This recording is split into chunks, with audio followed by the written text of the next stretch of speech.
we're still working our way through the book of Luke, and this week we're coming into Luke chapter 19. So there's quite a bit in this chapter, and we'll start to work through that. So let's get straight into it. The first part is from verses 1 to 10 is the well-known story of Zacchaeus. And so it tells us that he, that is Jesus, entered Jericho and was passing through. And behold, there was a man named Zacchaeus.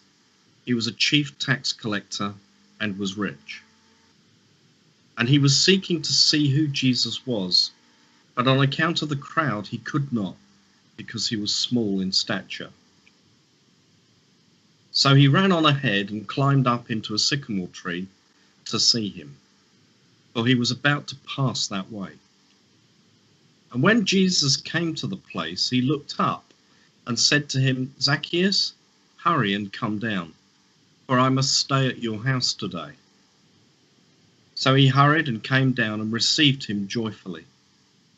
And when they saw it, they all grumbled. He's gone in to be the guest of a man who is a sinner.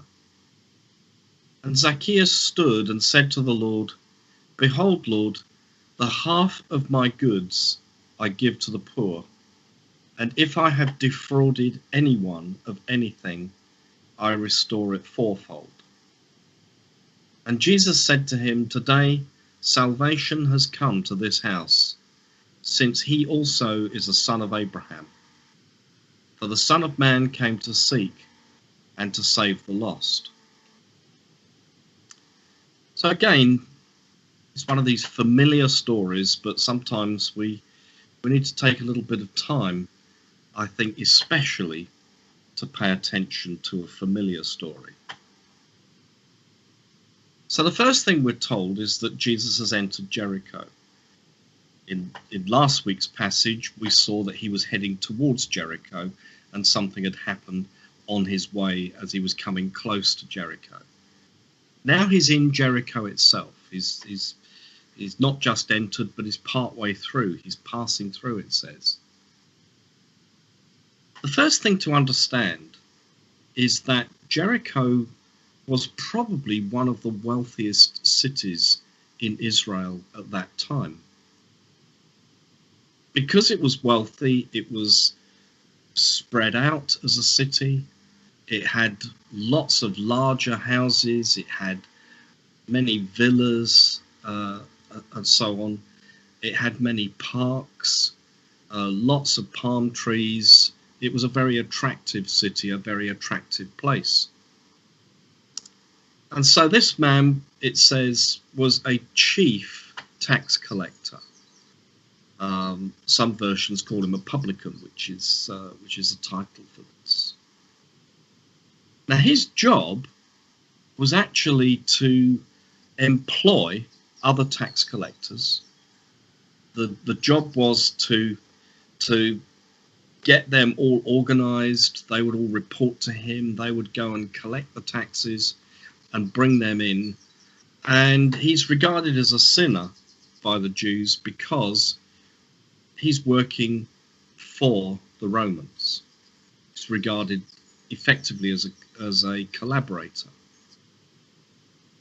And the agreement with any of the tax collectors, and in particular the guys that were the chief tax collectors, the ones who were organizing all this and running it, the deal was that actually they could legally make quite a large amount of money out of this. They were allowed a specific percentage which they could keep for themselves.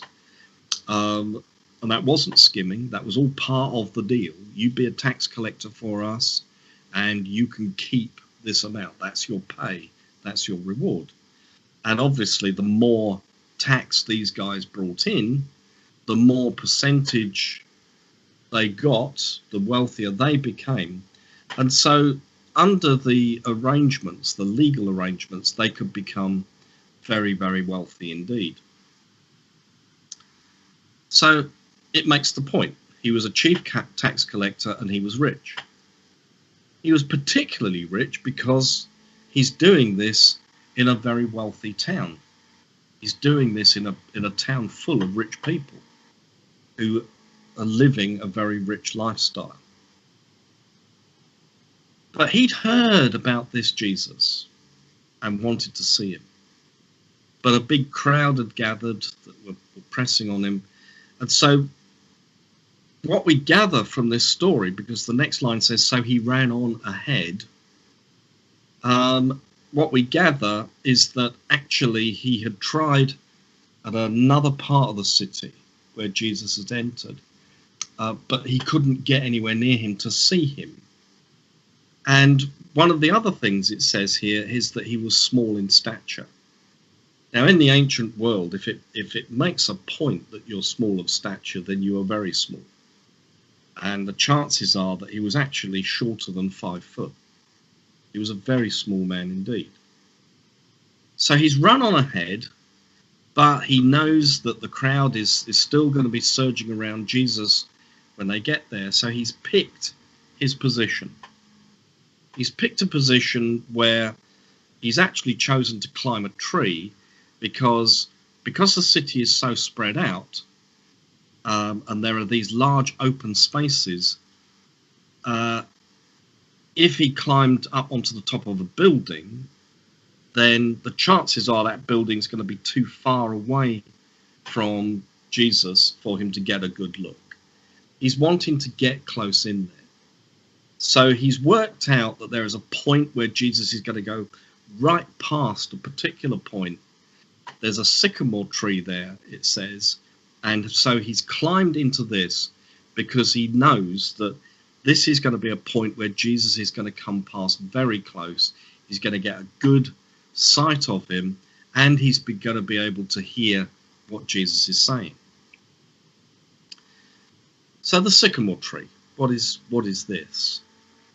Well, we have sycamores in the West, we have sycamores in England, but the kind of tree that this would have been in this passage is not like the sycamore trees that we would normally associate with. This particular type of tree that would have been out here in Israel would have actually been very closely related to the fig tree. And I'm kind of working on something at the moment where I see the fig being very much symbolically aligned with covenant and the different covenants there are throughout time. And so when I kind of realized that this sycamore tree is a tree that's actually closely related to the fig,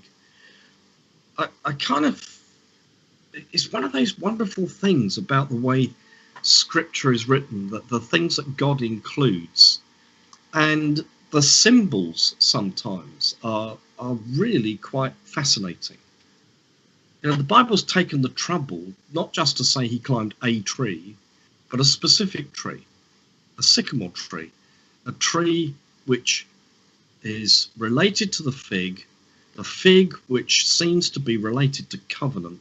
The idea that effectively he's climbed into the covenant, entered into covenant.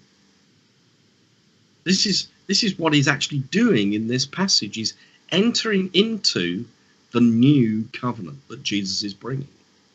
And the tree becomes a symbol for that entering into a covenant, climbing up into it, grabbing it with both hands, entering it, becoming a part of it. And so there he is in this tree, in this fig sycamore tree, waiting to see Jesus, eager to see Jesus. He's doing this because he already knows something about Jesus. He's already heard the report of him. He's already aware of the message that Jesus is bringing, and he wants to see this for himself. That seems to be what's happening here. And so Jesus, it says, comes to the place. He's come to the place where Zacchaeus is. And then imagine this. Imagine if you were Zacchaeus, you're in the tree, you want to see this Jesus, this person who you've heard these amazing stories about. And suddenly, there you are, hiding up in the tree, and lo and behold, Jesus suddenly turns and looks right up at him. Jesus knows he's there. Sycamore trees and fig trees have a lot of leaves on them. And so there he is, up in this tree, and Jesus looks straight at him.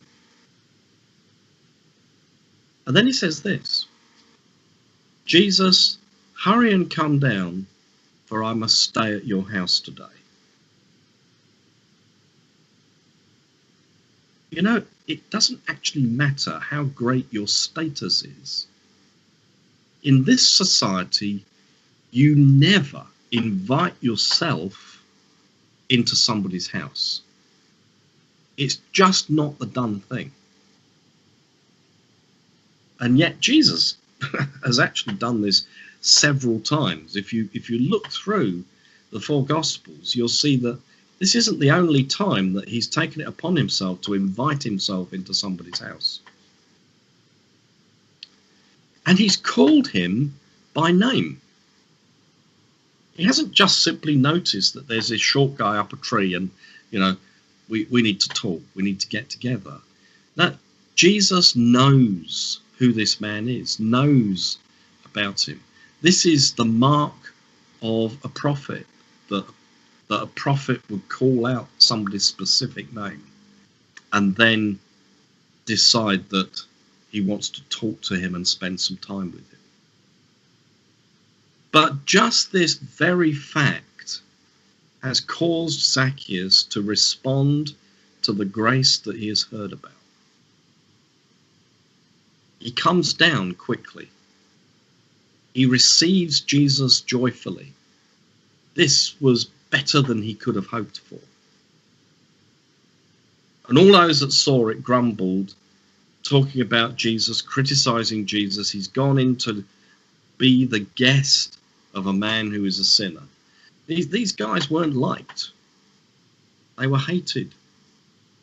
And here comes part of the theme for this chapter. A person who is hated by the people around them. You'll see how that develops as we go on through the passage.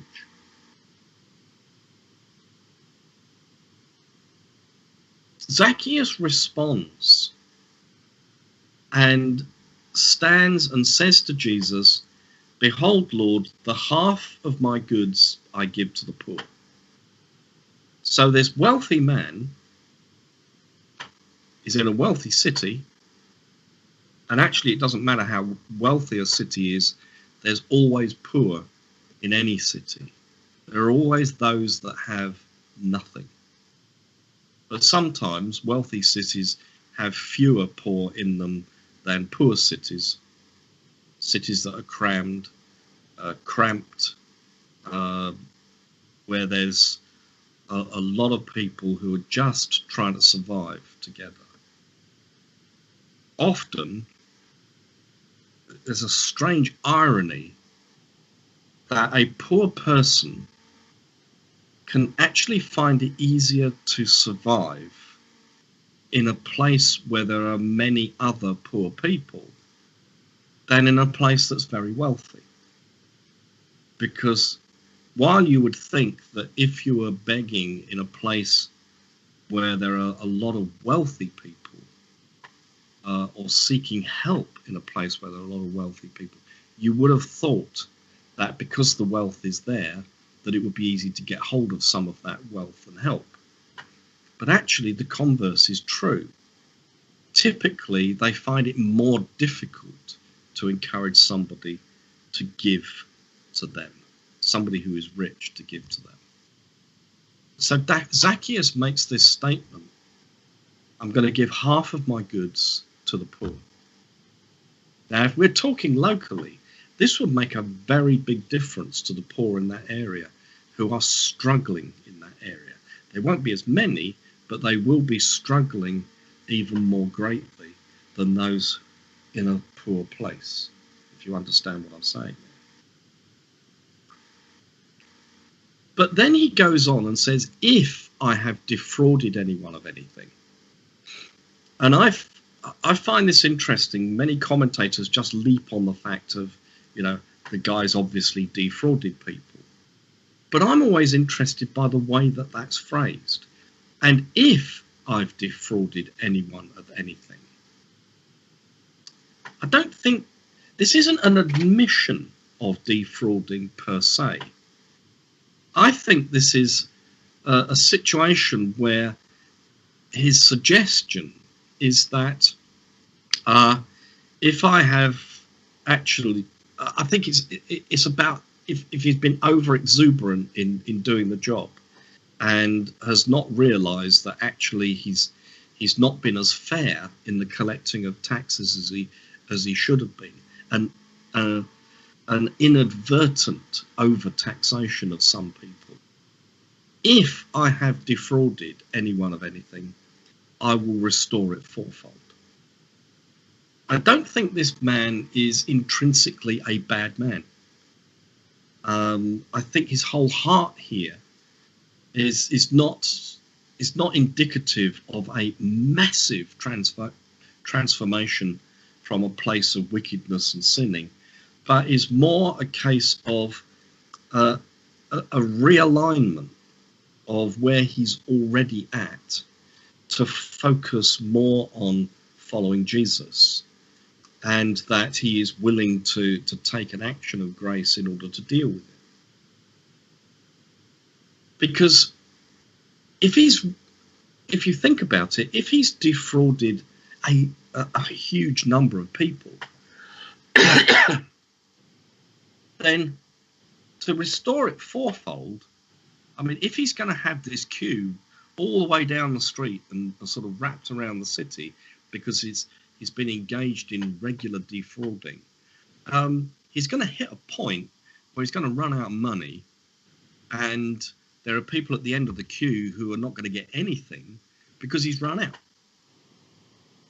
You can't take you can't defraud by X amount and then just and if it's of your whole income, you can't then restore fourfold, because physically, mathematically, it's just not possible.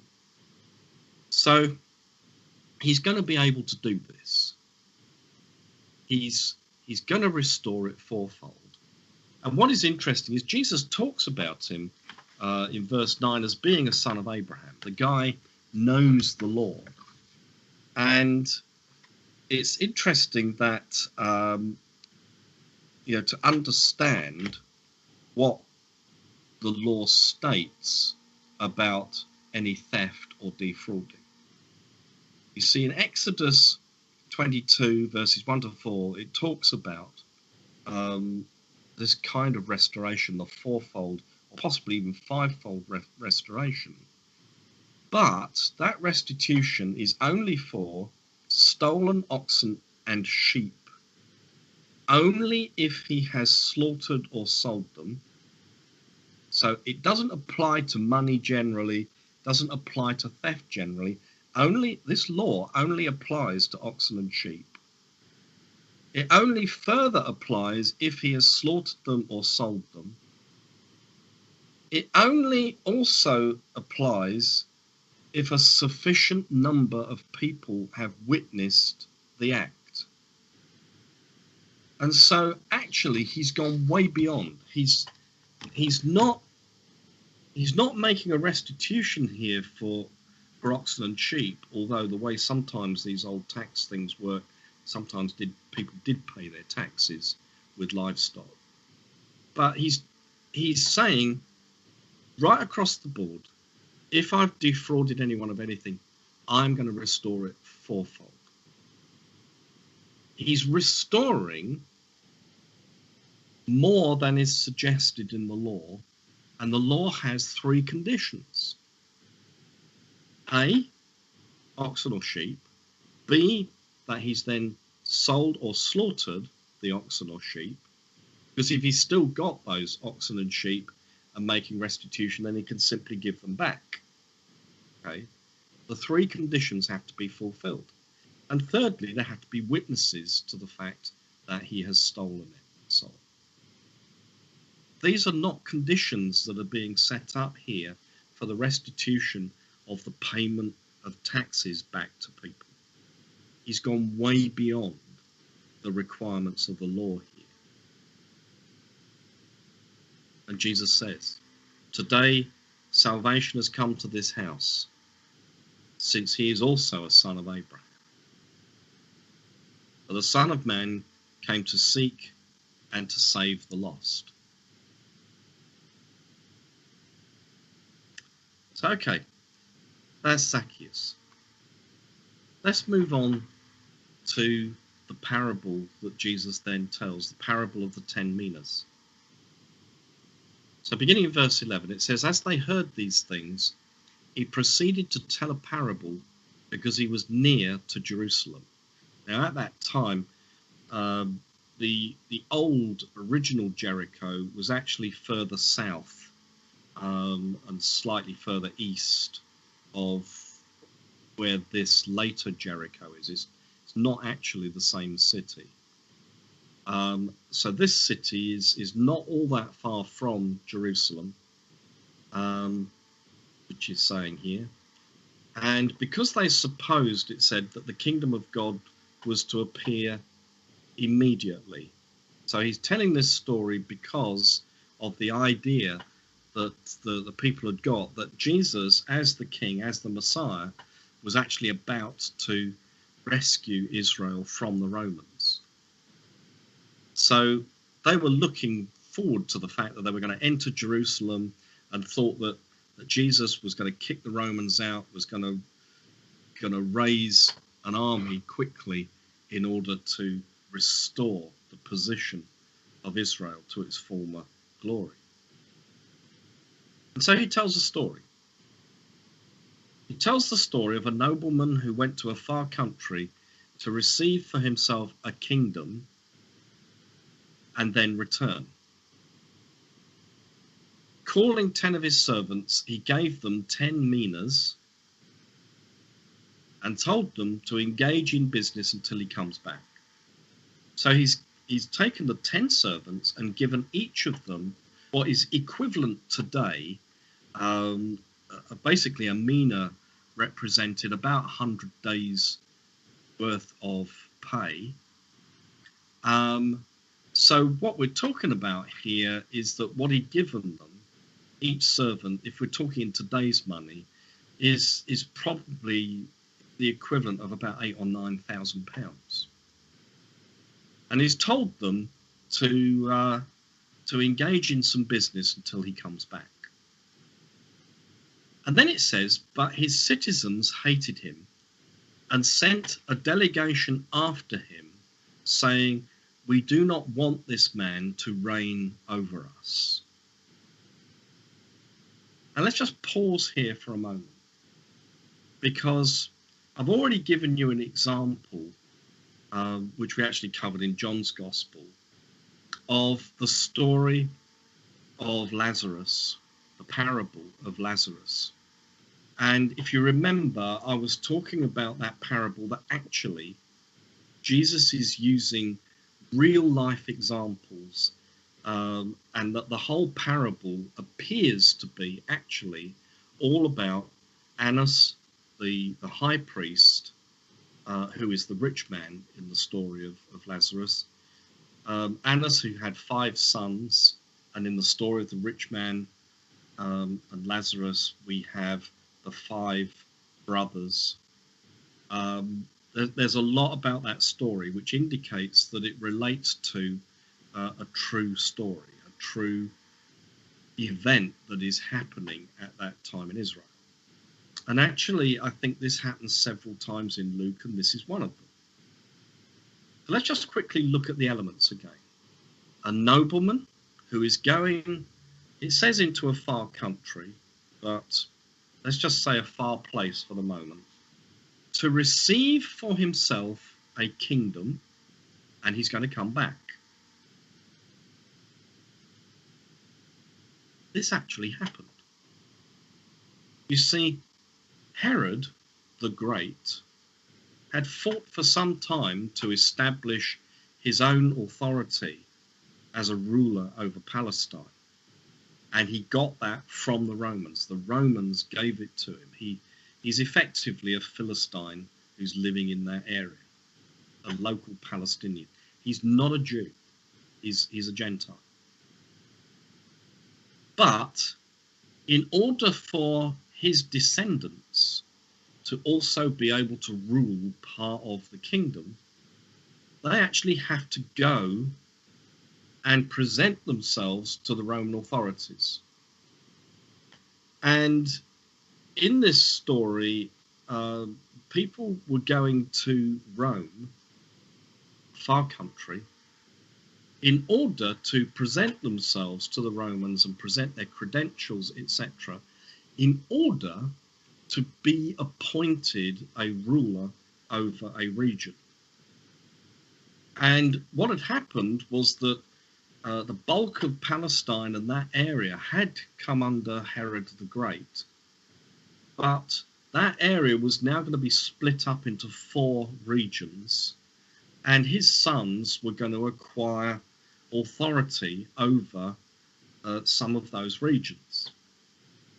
And Archelaus, one of his sons, was one of those who at the time of Christ needed to go to Rome in order to achieve or acquire his right to rule, not as king as such, but over a region, so that he was like a minor king in a region that he's ruling over. So he is already a nobleman because he is the son of Herod, who is the king and ruler at that time. He is now going to this far country of Rome in order to receive for himself the region. This is why actually they're called tetrarchs, by the way. It's an arch is somebody who is over something. A tetra is a fourth. So a tetrarch, Herod Tetrarch, he would become Archelaus Tetrarch, one who is responsible for a quarter of this region of Palestine. So he's gone to receive for himself a kingdom, and then he's going to come back as king. He calls, in this story, in the parable here, he calls 10 of his servants and gives them some money to engage in business. And again, that's probably what he did. We don't actually have a record that that is what he did, but probably is what he did because that was common practice. A businessman or a nobleman or a master who was going away for a while, who was going to a far country, who was going to be away for a significant period, he wanted to ensure that his wealth was going to increase while he was away. If he didn't do anything about it, actually his wealth would tend to decrease because money would be spent in order to maintain his properties and so forth, and so the wealth would normally decrease. But to take certain servants that you've trusted and to say to them, right, I give you this responsibility to increase my wealth, that was very common in those times. And in fact, there's more than one parable about this idea of somebody going away and leaving their servants with money that they expect them to invest in some way. Now, we've just talked about the role of the tax collector here. Just been talking about Zacchaeus and how he works. Well, it's possible that some of these tax collectors, some of these publicans, weren't just simply collecting taxes, but would also engage, or either themselves or engage others to act as money lenders. Now, these guys could get very rich. By acting as money lenders, it meant that it enabled them to keep their ear much closer to the ground in terms of who's earning what, who's acquiring what wealth, which needs to be taxed. So it was a technique, a ploy that they could use. So one of the ways in which these servants could have increased the man's money was actually to go to one of these money lenders and say, okay, I'm going to entrust this money to you. I want you to grow it for me. And actually, the process of money lending, they could actually make a lot of money. Actually, this is another reason why tax collectors, publicans, money lenders were seen as sinners, because the law in the Old Testament says you do not lend money to your fellow Israelites for interest. Interest was not allowed. But here these guys are, they're charging interest, and a lot of interest, on money that is lent. So the servant could have done this. He could have gone to one of these tax collector money lenders in order to significantly grow the money. And then in verse 14 it says, but his citizens hated him and sent a delegation after him, saying, we do not want this man to reign over us. And that happened. The Israelites actually did send a delegation to Rome in order to persuade the Roman authorities not to allow Archelaus to be made a tetrarch over that region. That actually happened. So this story, this parable, once again, Jesus is not just simply inventing a story here to make his point. He's actually using real events and real people in order to make his point.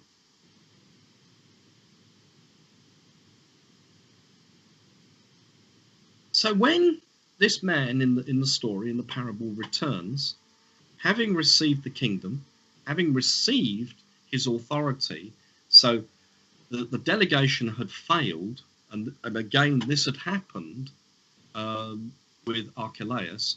Notice that this point in this parable, if you don't know what is happening in the day, the whole issue of citizens being sent to say they didn't want him to rule over them doesn't actually play out anywhere in the rest of this parable.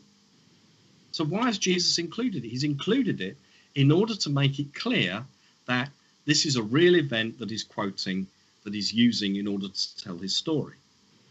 And again, we don't know whether Archelaus had actually entrusted money. It's most likely that he did. And we don't know how Archelaus actually dealt with the servant that failed to bring in an increase on the money. But there are things that were known about the way these guys would deal with people who failed to do a job that had been entrusted to them. We know that.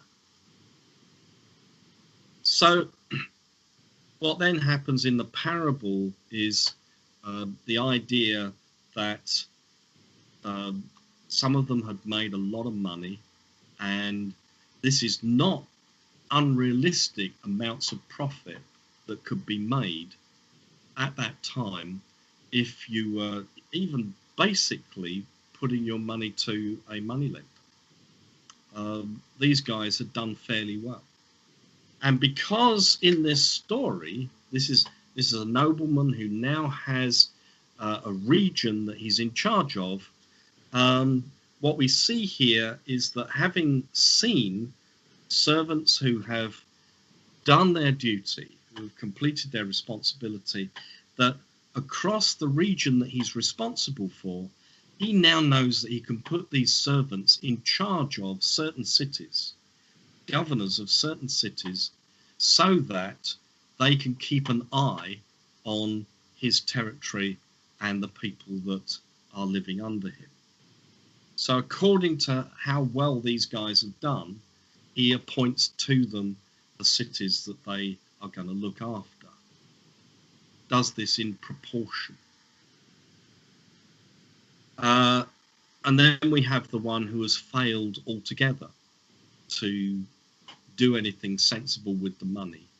to wrap it up in a small handkerchief or something, and then try and hide it away is highly irresponsible. Um, it's putting the money at great risk, and so understandably he's quite angry, and he he then punishes the man and punishes him in a typical way that he would have hung him. Probably he would have um, stoned him or something of that sort. So the man would have paid with his life. And Jesus uses this story actually to suggest that he himself is a king who is going to go away to a far country and come back with an expectation that those that he has entrusted with his treasures would increase them. And so what the parallel here is that where we've begun this passage, right at the beginning, this chapter right at the beginning, where we see this concept of an expectation that he's going as Messiah to drive out the Romans and to restore Israel back as an independent nation. Wrapped up in this story, which is all about the way the Romans are managing Israel at that time, Jesus is implying there is a parallel here, that Jesus himself is not going to drive them out. He's not going to make this kind of change. He's not going to be the Messiah that they are expecting, but that he is about to go away to a far country. After the death and resurrection, he is leaving the earth, as it were, and is going to heaven to be with his Father. What's he doing? He's going to claim his kingdom. He's going to acquire his kingdom. He's going to a far country, heaven, to acquire his kingdom, and then one day he's coming back. Who is his servants? We are. What has he entrusted to us? He has entrusted to us the idea of building his kingdom, building his real treasure, that is the people of God. He wants more of them. He wants to expand it. There's going to be a few at the time that he leaves, and what he wants to do is he wants to come back, having acquired his kingdom. He wants to come back and find that his most precious resource, the church, the people of God, have grown, have expanded. And the one thing that we must not do is, the most important, crucial message in here is that if we take a believer that God has entrusted to us and we effectively wrap that believer up and we suppress him, we push him away so that there is no possibility of any growth, not even a protection of that one individual, if we do that, then we're in a dangerous place. It's not just about the fact that we need to be engaged and involved in bringing others into the kingdom of God. It has to be that those we come into contact with, we have to be careful that we don't abuse them. I'm talking about those believers we come into contact with. We have to make sure that we don't abuse them, that we don't suppress them, that we don't crush them down. We ourselves may, through our lifetime, not, let's say there may be some of you who have not actually led somebody to Christ. You haven't actually walked through the whole process and brought them in, but you have been involved in giving encouragement to those few that you've been in contact with over time. You've given encouragement. You haven't snuffed it out. You haven't crushed it down. being wise as a servant to look after God's resources, even if you personally haven't expanded those resources, at least if you've protected and encouraged and nurtured those that you've come across, you are playing a part in the expansion and development of the kingdom of God. Because those that you've encouraged and nurtured who are already believers, the chances are that they will go on and nurture and encourage others, and somewhere down the line there will be those that will start bringing people into the kingdom of God. So even if you haven't done it directly yourself, by nurturing the small amount of people that you have come across, you have done the honourable and right thing. You see how this parable now takes on a whole different look and a whole different meaning. The one who is hated. The first passage, we have seen that the one who was hated was Zacchaeus. Now in this passage, we see that the one who is hated is the one who is the nobleman, the one who is the king that is going to get his kingdom. Jesus is actually also talking about the fact that his own people, the Jewish nation at that time, don't want him as their king. Those that are not following him, they want him destroyed. They want him broken down. And so here is the beginning of this process whereby those that hate him, those that do not want Jesus to be their king, do not want to see him as their Messiah, want to begin to repress him and showing their anger against him. But in the meantime, we have this moment where there is a triumphal entry into Jerusalem. He went ahead going up to Jerusalem. And when he drew near to Bethphage and Bethany, at the mount that is called Olivet, he sent two of his disciples, saying, "Go into the village ahead of us, where on entering you'll find a colt tied and on which no one has ever yet sat. Untie it and bring it here.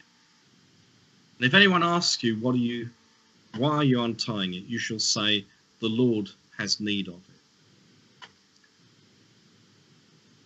This man is known at very least, even if he's not known and understood to be the Messiah, he is certainly known to be a great prophet. And again, in these times, when a person recognizes that there is a man of God, a prophet, I mean, look back at the stories of Elijah and Elisha and so forth, how there was this honoring of these prophets. They hear of a prophet coming in and they give to these prophets. They allow them to use their animals. They allow them to receive hospitality into their homes or being fed and so forth. So here he is. He knows that his reputation has gone out ahead of him as a powerful prophet, and so all that has to be said is the Lord has need of it, and so it's likely, therefore, that it will be handed over and that he will be able to write. It has to be somebody who is certainly somebody who is not against him, not one of those that hates him. So they went their way, and just as it had been told them, they untied the colt. The owners said, "Why are you doing this? The Lord has need of it." And they brought it to Jesus, and throwing their cloaks on the colt, they sat Jesus on it. And as he rode along, they spread their cloaks on the road.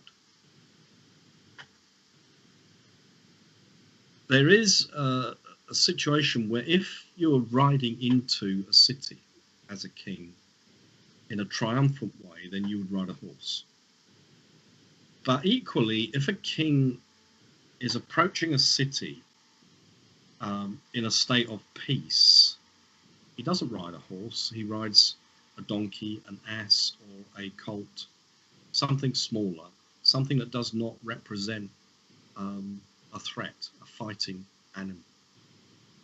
And so he's doing that. He's doing that exact thing riding. And what is interesting is that there is this point at which, as he's going into Jerusalem, he is effectively now cut off. He's not going to come out of Jerusalem again now. This is a point where he's gone in. It's like a trap door has shut behind him, and everything now is going to lead up to his death, resurrection.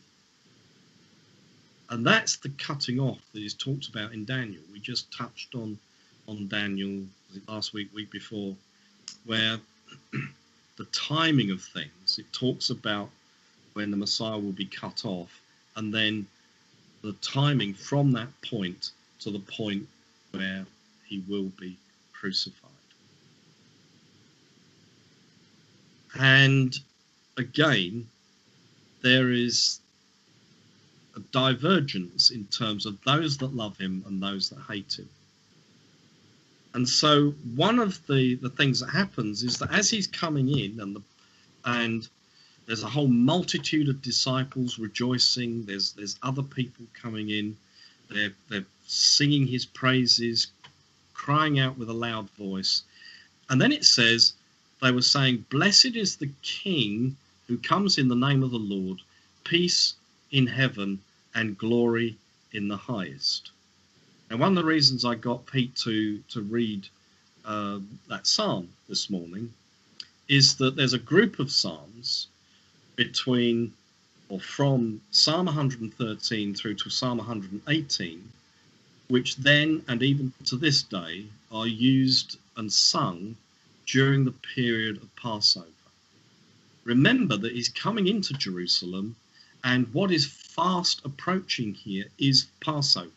That's the event that's happening around the point of his death and resurrection, because it ties up, it lines up perfectly with Passover for a fundamental reason. And so they're calling out, and in fact the psalm that they are particularly referring to is Psalm 118 here. It's the last of these what are called Hillel psalms. And within Psalm 118, verse 26 is, "Blessed is he who comes in the name of the Lord. We bless you from the house of the Lord. The Lord is God, and he has made his light to shine upon us. Bind the festal sacrifice with cords up to the horns of the altar. You are my God, and I will give thanks to you. You are my God, I will extol you. Give thanks to the Lord, for he is good, for his steadfast love endures forever." That's verses 26 to 29 of Psalm 118. But here, instead of the word he, they've changed the word he to king. Instead of "blessed is he who comes in the name of the Lord," here we have "blessed is the King who comes in the name of the Lord." This is a crowd that's acknowledging him as Messiah, as the King. There's still a lot of them hoping that he's going to now arrange for the defeat of the Romans. But some of the Pharisees in the crowd, here comes the hate, are basically angry at what is being said. They don't like this idea that the disciples, this multitude of disciples, we're not just talking about the apostles here, this multitude of disciples, they don't like the idea that they are suggesting that he is the Messiah. They really don't like this idea. They hate this idea. This is what's stoking their emotions towards wanting to crucify him and finish him off. And so they can't control the crowd, but they're hoping that Jesus can. They're trying to play them against each other, saying, "Rebuke your disciples, stop them from saying this, stop them from declaring this." And Jesus' response is, "I tell you, if these were silent, the very stones would cry out." Now, obviously, he could be referring to any stones. He could be referring to the stones at the side of the road. But you know what? As you look at what is happening here and what is about to transpire and what is going on, is it could be referring to the very stones that build Jerusalem itself.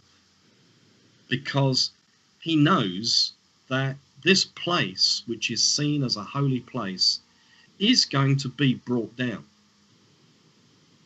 The very presence of Jerusalem speaks of the issue of a Messiah, a king. It's the place where David first came along and decided this was going to be the place of the throne of God. That David is a symbolic representation of the Messiah, and that this whole place, this whole Jerusalem building, the stuff that it's made from, would cry out, because it does cry out.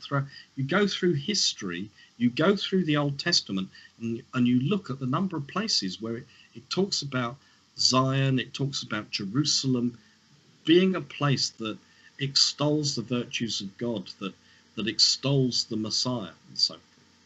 It does cry out. You only have to read the Old Testament scriptures, and those Old Testament scriptures are screaming out the fact that this place is symbolic of the seat of the Messiah. These very stones would cry out. But also it could be the stones of the temple.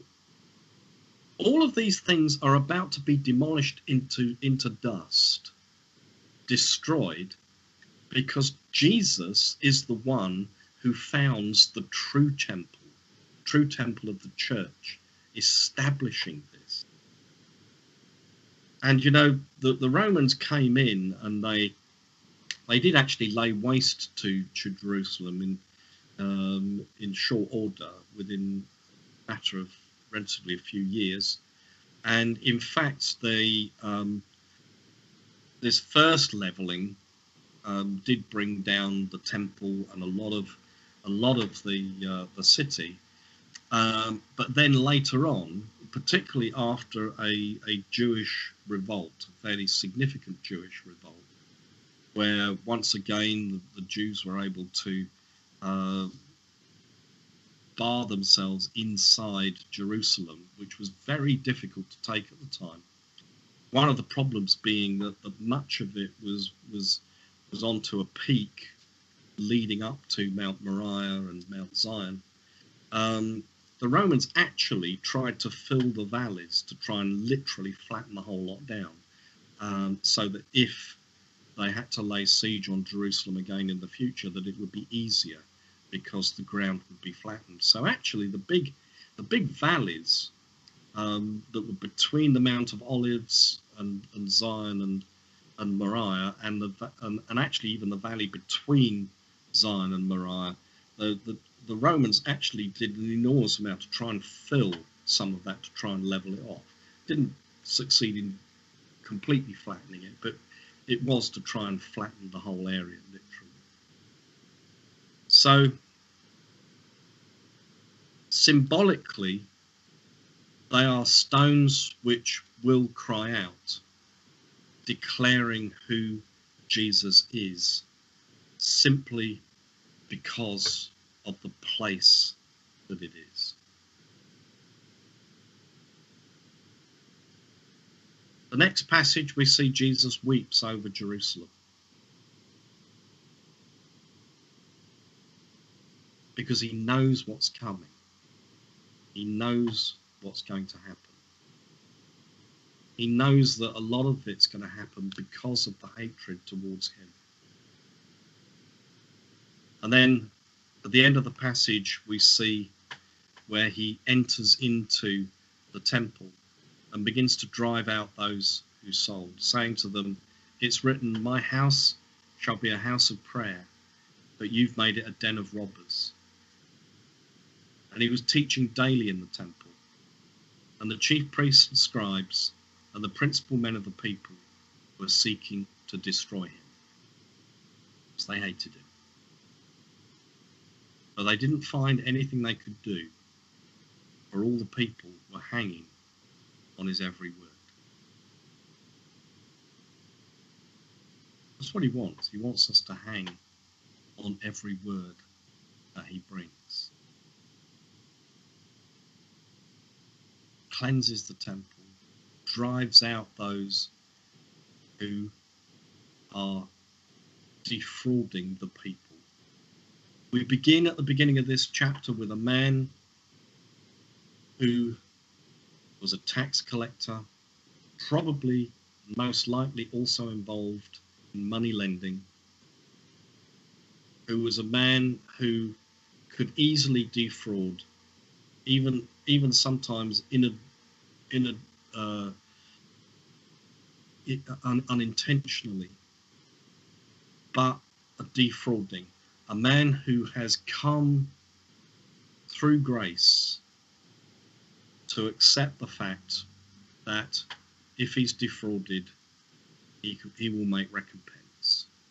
And we end the passage with Jesus driving out those who were defrauding the people, who were making it a den of thieves and robbers, because they were selling items in particular for sacrifice in the temple at exorbitant prices, trying to persuade people that, oh, you can't just bring any sheep in from anywhere. It has to be, sheep or doves or whatever that are anointed and cleansed and all the rest of it. And they make up all kinds of stuff about how these things are the best or the purest things for sacrifice. But the real pure thing for sacrifice is Jesus himself. He's the only one worthy of sacrifice. In preparation for this whole idea that he is the only one who can do the sacrifice that will deal with sin, another symbol, he drives out all of those that are selling livestock for sacrifice, a sacrifice that will actually no longer work after the cross. Amen.